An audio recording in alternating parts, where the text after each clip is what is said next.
Well, first of all, I want to thank everybody to come out and kind of get an update on how we fared in our last year's crime stats. And I think just before I do that, we're going to have Sean Tout run through a bit of a technical briefing with you on the numbers, but just a few opening remarks. It's at times like this where we get to have a look at ourselves and see how we're doing in the community, see how we're doing in our partnership with the community. Is it working? Are we trending in the right direction? This year, like the last 2 years, we continue to trend in the right direction in reducing crime. And I just want to make a comment in thanking our members, both our sworn and civilian members, for the great work that they do, but also for some of the community partnerships in relation to the commitment to action, some of the things that we're doing in community safety and well-being with our community that appears to be paying off. We'll also talk about some of the storm clouds on the horizon in the Q&A and just some of the things that we have to pay attention to. When we met, I still remember when we met 3 years ago, we talked about, our crime rate being too high, our social issues being too high, and everybody says, what's your goal? Well, I think we just use the number to be ambitious and say, well, we need to reduce crime by 20%. Well, I'm happy to say in 2021, over the last 3 years, our overall crime severity index has dropped by 21%. And this particular year, we again trended in the top 5 in Canada for the biggest reductions. Now, we all know COVID has an impact and certain things like that, and what we're focusing on is the gaps and how we're doing in comparative to other cities. Our crime, in my opinion, is way still too high.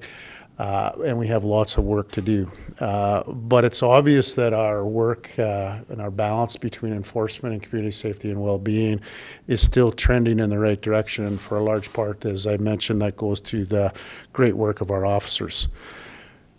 I think when we started along this journey 3 years ago, we were number 3 highest in the country, and we continue to drop, and I think that 8th rank. And when you get to other areas by population base, we even drop a great deal more.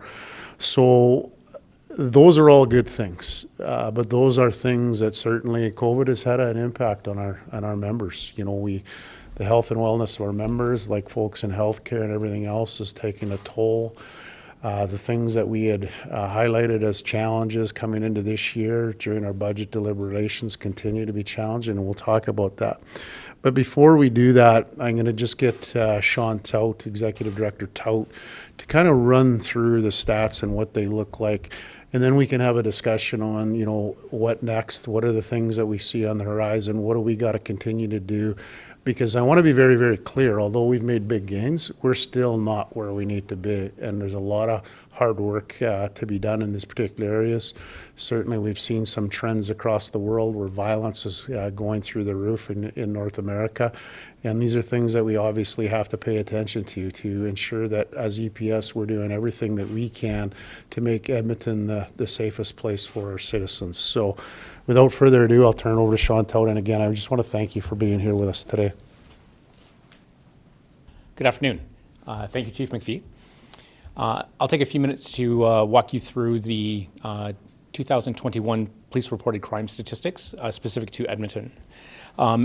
Just as we get into this, though, as reported by Stats Canada, the Edmonton Census Metropolitan Area, or CMA, was one of the top 5 cities in Canada in reducing its overall crime severity in 2021. In fact, the Edmonton CMA was tied for second. For added context, the city of Edmonton is the largest contributor to the CMA for Edmonton.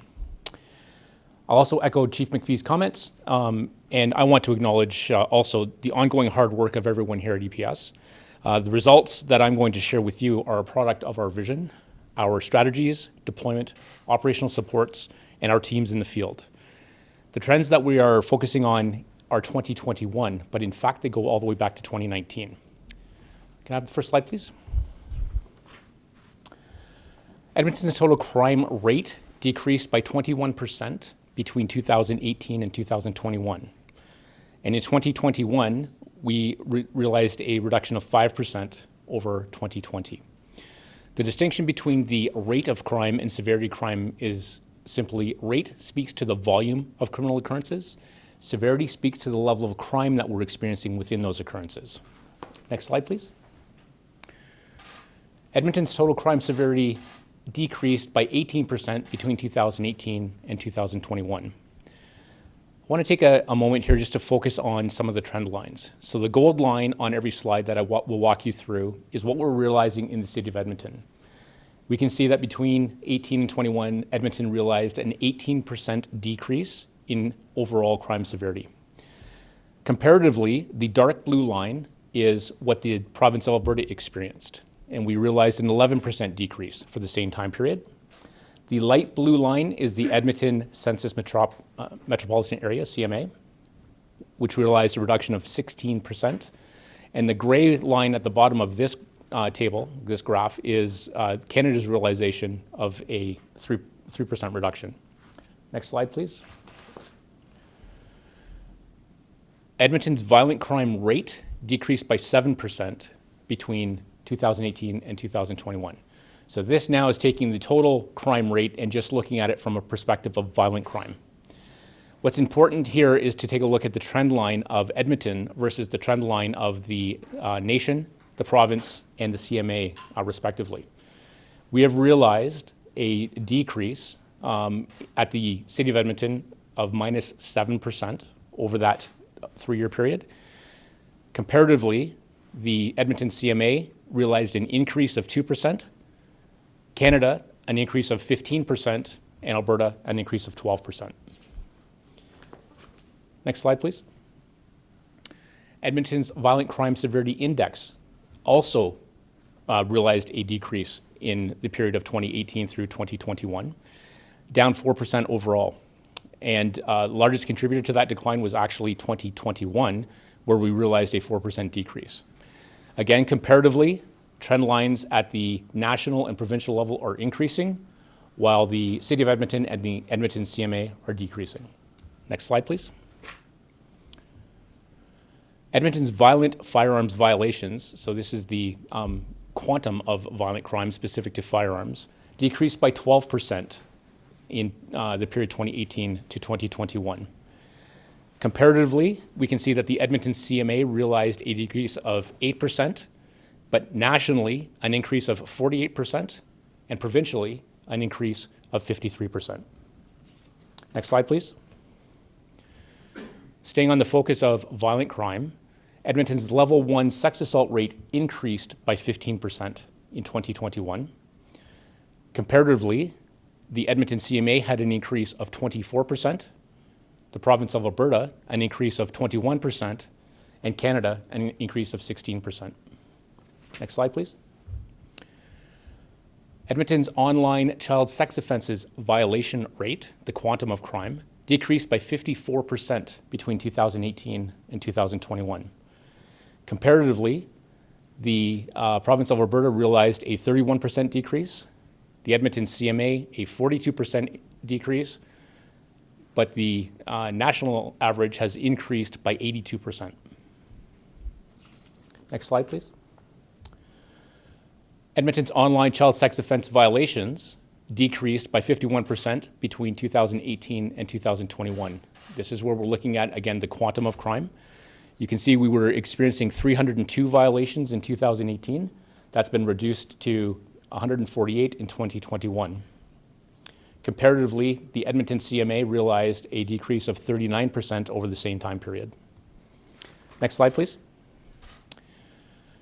Again, staying with violent crime focus, Edmonton's robbery violations rate decreased by 36% between 2018 and 2021.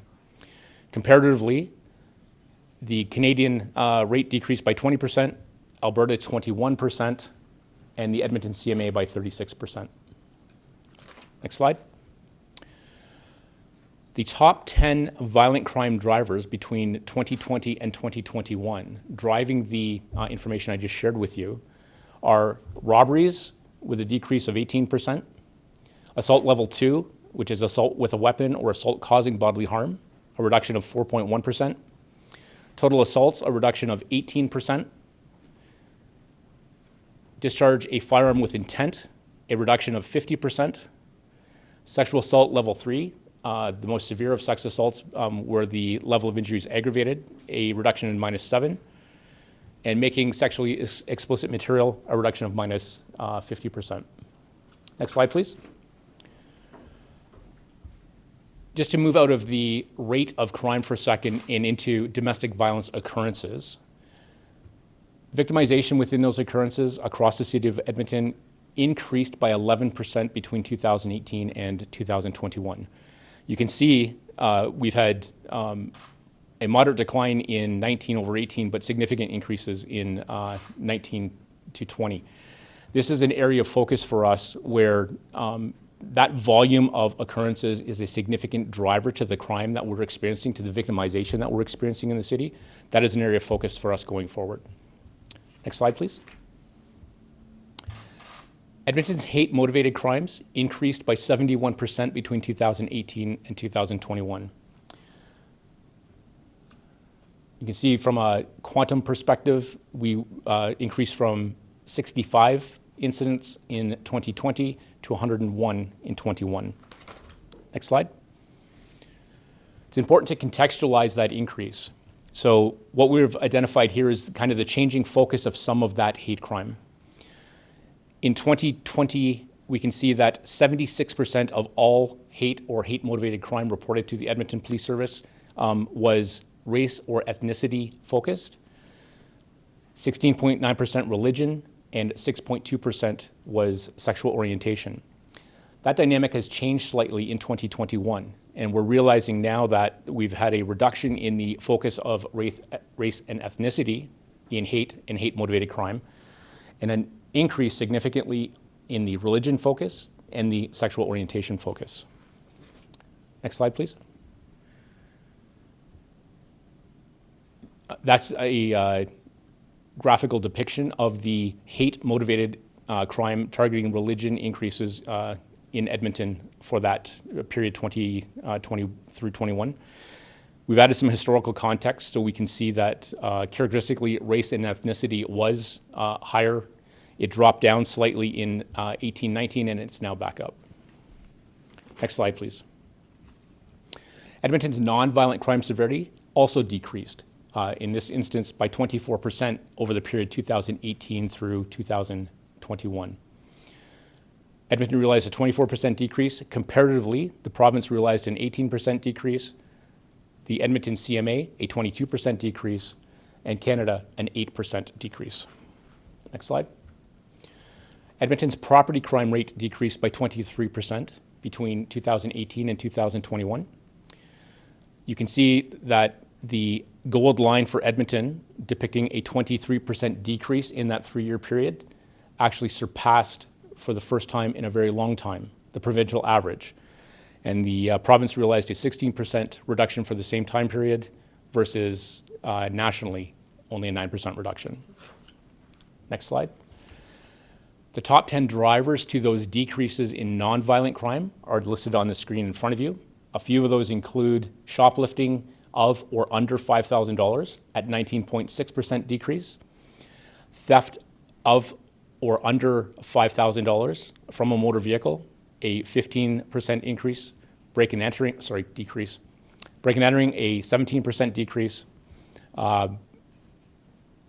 theft of a motor vehicle, a 1.9% decrease. While this is a very good news story for the City of Edmonton, and again, a testament to the great work that our teams are doing here, we're not hanging our hat on our report card from 2021. There are a number of concerns that are starting to evolve in the form of developing trends, and I'll share a couple of those focuses with you.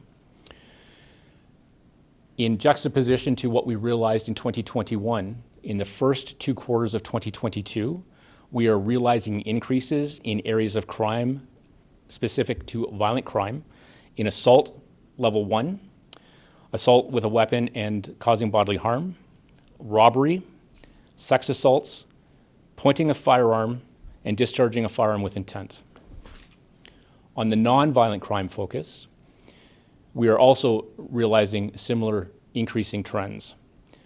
Those trends of note are theft of or under $5,000 from a motor vehicle, shoplifting of or under $5,000, breaking and entering, fraud, mischief, weapons possession, and impaired operation of a motor vehicle. I'll take this opportunity to turn it back to you, Chief.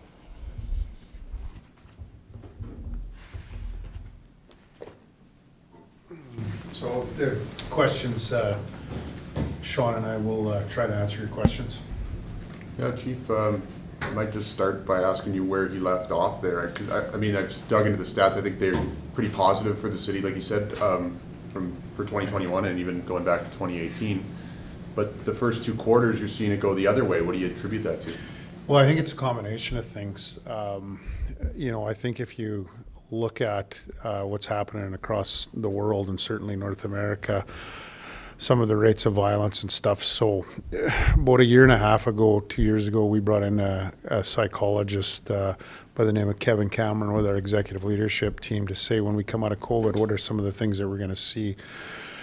And he was saying increase in violence, pay attention to your firearms, because if you remember 2 or 3 years ago when everybody was taking firearms out of every store and storing up, and then they basically said the child abuse because people being together, and then watch your employee and member wellness, it's going to take a toll. So when we laid out our plan 3 years ago, as I've said before, we worked on the data, got it in order. Then we worked on the Vision 2020, which is 75 changes of our whole organization, getting the right partnerships, doing the right enforcement. So as you saw in relation to firearms, some of the results that we have is building a firearms team. They've taken a tremendous amount of guns off the street. We have expanded alert, taking a tremendous amount of meth and fentanyl off the street over the years. What we're seeing now in certain parts of our city is the flare-ups. It's more, and you've heard this over and over again, we have to do something different downtown. We have to do something different at a couple of our hotspot areas in our city where a lot of this stuff is happening. That's the stuff that we've been delayed on doing. We have to find, and as you know, I'm not going to get into a budget discussion with you, but those are exactly the things that we predicted, and they're playing out exactly like we said. So we have to find new ways and unique ways to deal with those particular issues in those areas. And let's face it, you don't have well-being without safety. And so we have to find a way to get more firearms enforcement, because a lot of that violence in relation to that is certainly that. But then if you look at homicide numbers, which I never like to compare, they're way down this year, touch wood. But at that same time, as we don't compare to that. So we have to be data-led, intelligence-driven, taking the vulnerable people out of the system, which I think we're doing a much, much better job. But there's a different equation between the vulnerable and the violence and the serious offenders. We have to have accountability, and that's enforcement. And that's what we're going to continue to do. So some of the things that recently that have been done in that particular area, I mentioned the guns and gangs. We need to expand that.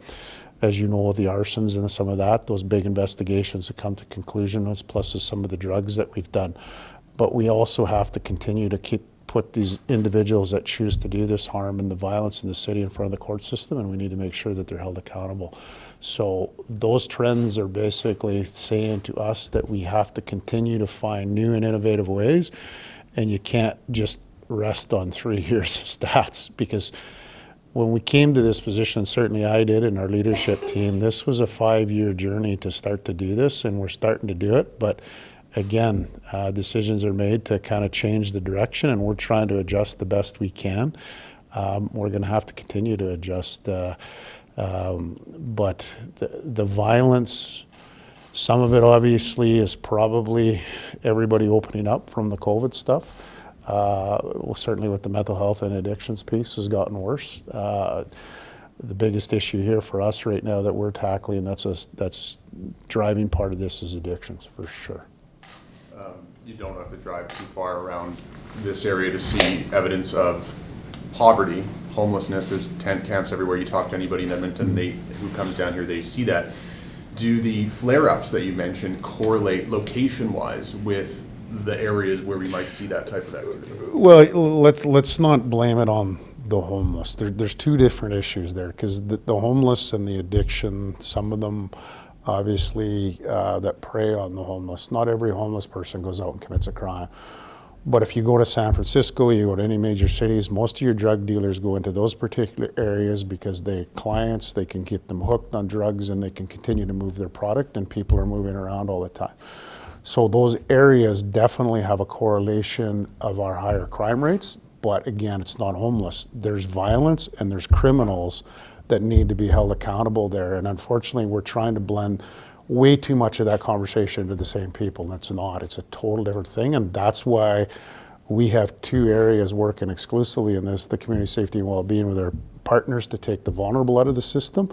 But we can't just say the people that choose to hurt somebody, stab somebody, shoot somebody, aggravated assault, common assault, those, you know, have a higher proportion of drugs, and certainly the meth issue still continues to thrive in the city.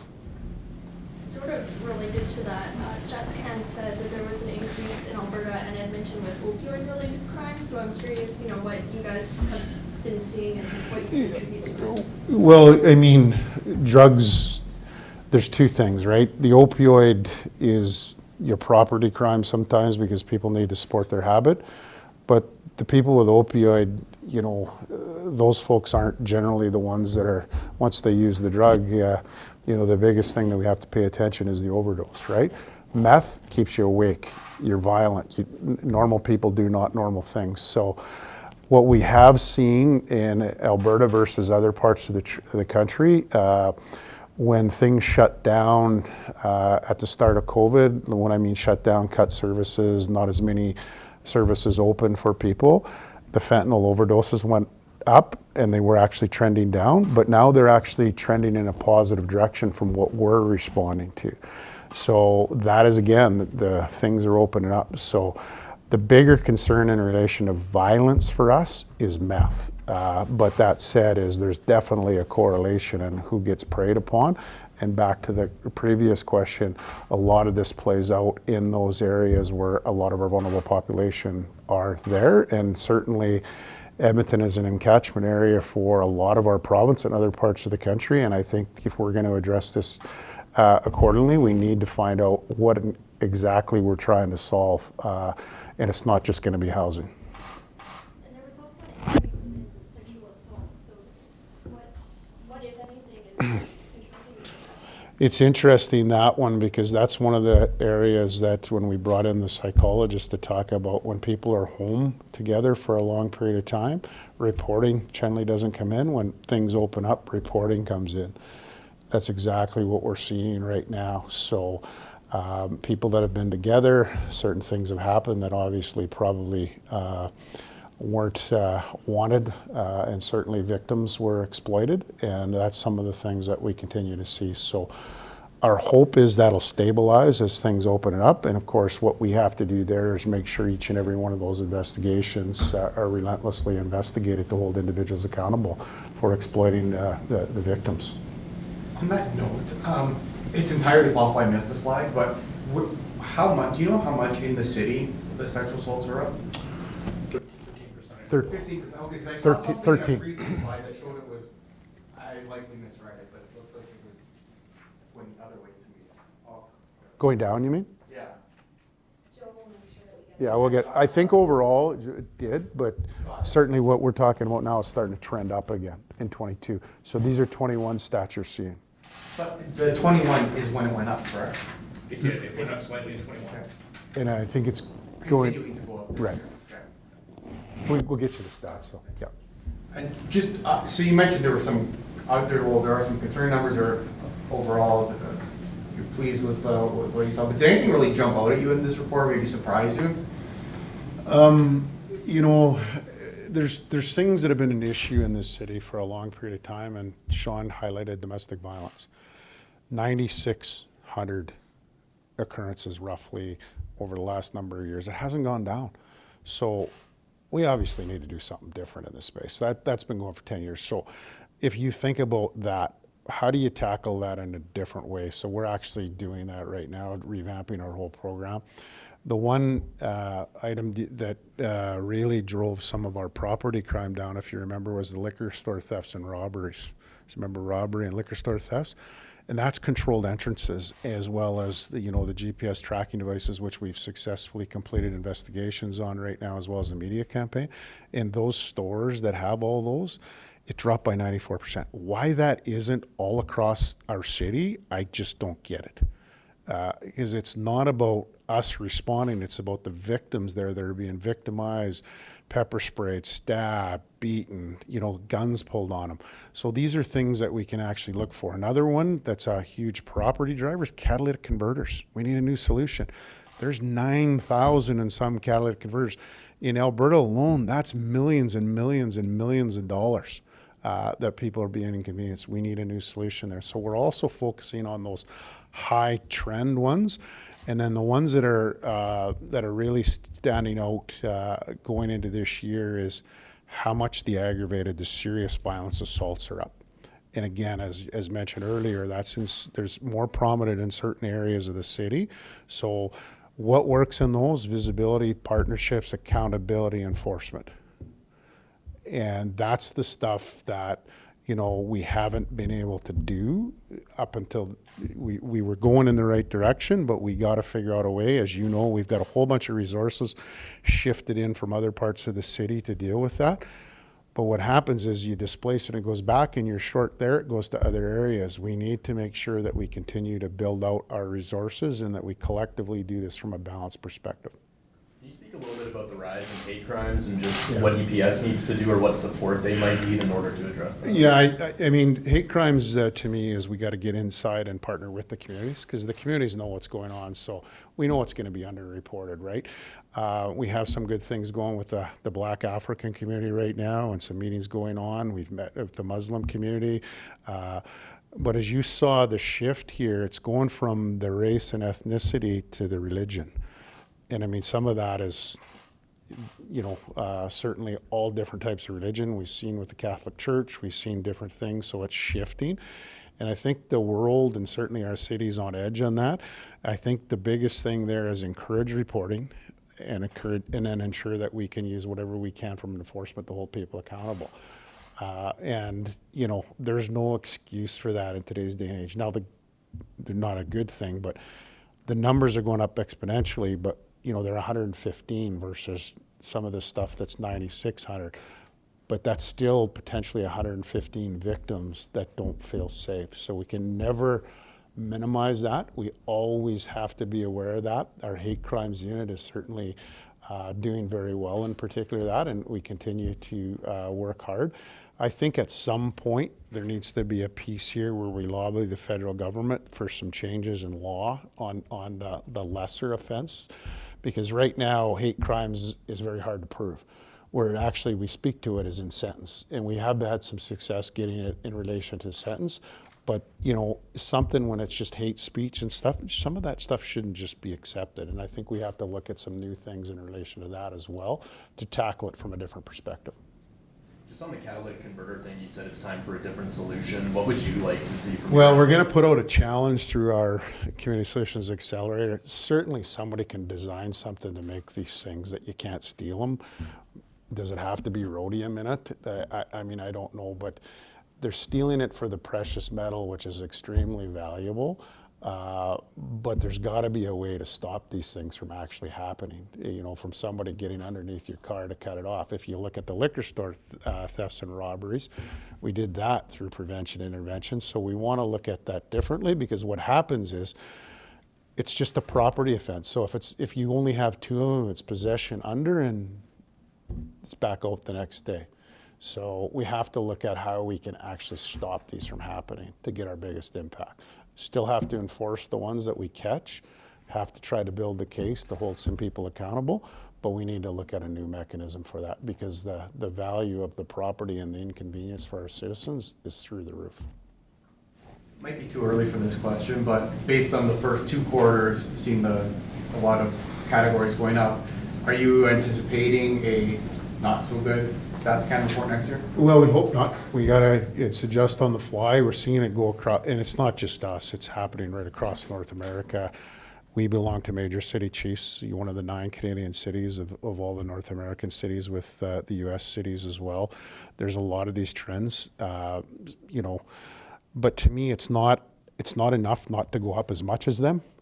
I want to still continue to go down. So we have to look at how do we invest to make our city the safe as it can be, because we should take no back.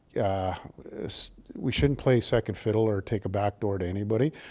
The reality is Edmonton's a great place to live and raise your family, but we have to ensure that part of that is safety driven. What are some areas you're happy with and crime is?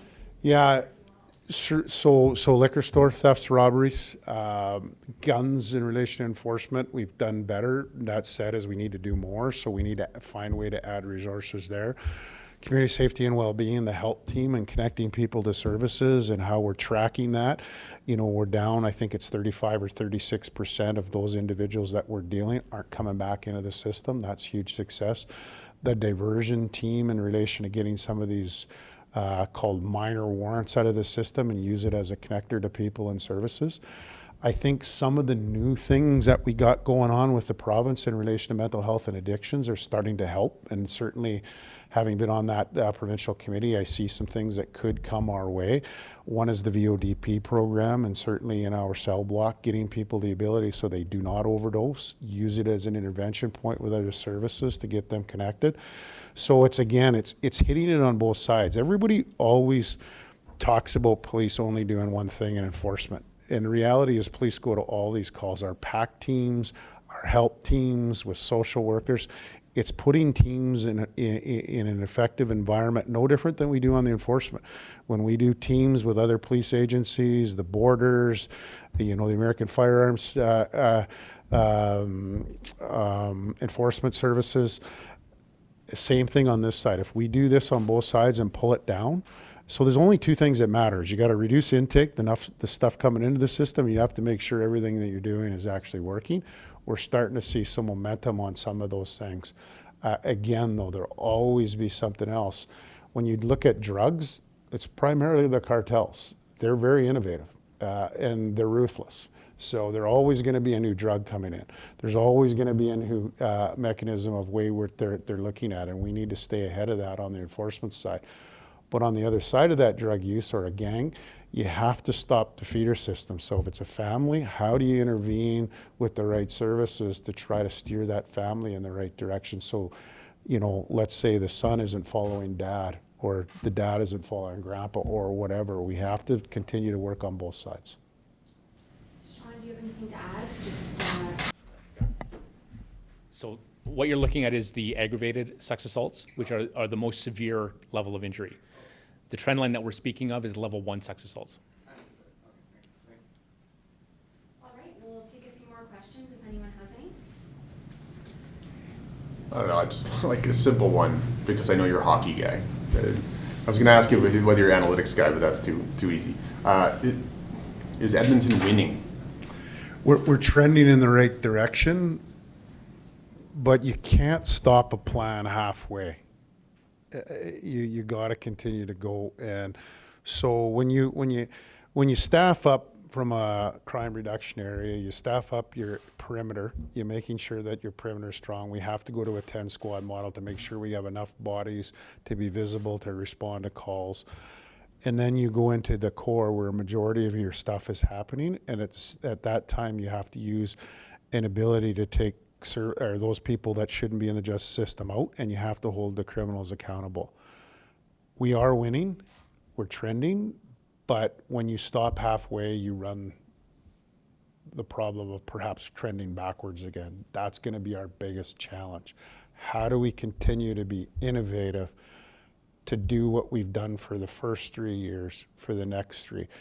Because when we started this, honestly, it was as simple as this. We pulled out a list of major cities and said, hey, we're third worst crime at the time, and I think Winnipeg was number 6. And I said, who are we going to catch? Because unless you have a goal and a target and then have a plan to get there, you don't. We have a plan. We know what we're doing. We're actually quite good at it.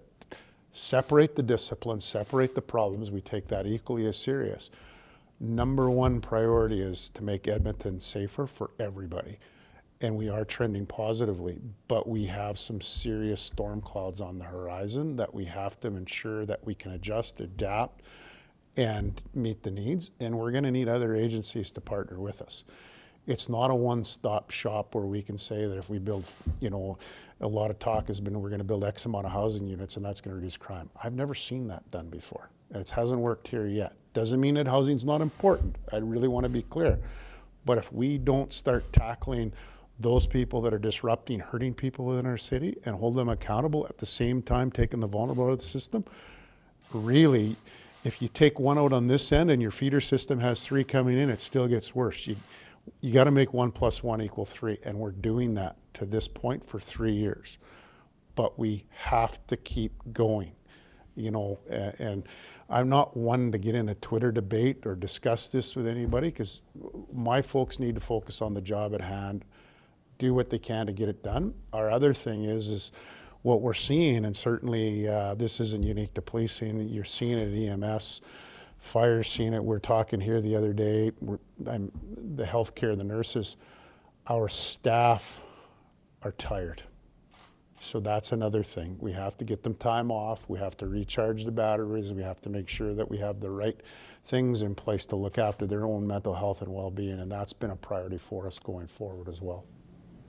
Yeah, I know at a city council meeting, I think you mentioned the exact number of officers who were off at that point. Is there an update to that statistic? Can you maybe get it later? I can get that to you later. It was 260, I think it was at the time, and I know we've been working on that, trying to bring it down, and that's not all sworn. That's a combination of sworn and civilian. And just lastly, I know you said you hit your statistical goal of reducing crime by 20% over the first 3 years there, right? And your goal is to obviously make Edmonton safe, but is there another statistical goal you're aiming at? Is it to climb those CMA ranks? We want to keep going. We want to keep going down.